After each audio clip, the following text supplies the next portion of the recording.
Edhe para se të ndoha me gjithçysh duhet me të vetë se çka ju rekomandon, është ora gati 6 e pas ditës, edhe njerëz deri tash jo deri këtu po çto ju ka ardhur baklava dhe buka dhe ushqime dhe çdo gjë e përgatitur, çka ju rekomandon diçka për detoks të organizmit sepse goxha e bomb të theme lukthit e organizmit. Për ata që i kanë në shtëpi, se dim që është bajram është pa mund të më dalë me mbledh, ideale kish më qenë një çaj që kish më përmbajt karamfil,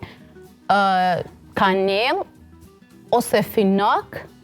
ose gjethe dafine, në më thënë se krejt ndikujnë në tretje, një qaj, si lloj detoksi, ose uj që kishë me pregadit në këtë formë, që ka edhe elektrolit, po edhe ndikon tretje. Për shembull qaj finokut, ose finok me shfrytzuar sallat. Po për ata që nuk i kanë këto produkte, se thash është bajram edhe nuk kanë mundësi edhe me dalë me ble, pa marrë parasysh këshillat tona, atëherë bën ujë me sodë bukës, po realisht vlen me theksu që nuk bën mas të madhe. Për arsye se mundet me prish pH-n e lukthit, që për shembull përdoret në mas të madhe të na ujë me sodë bukës nuk është e preferueshme. Më thënë një rast të tillë që normal që ki nevojë pak më neutralizu aciditetin luks për shkak të sasisë së madhe të ëmbëlsirave që kemi përdorur gjatë ditës ose ngarkesa e luksit që është përdorur me ushqim, që ndru cikli realisht i ushqimit prej Ramazanit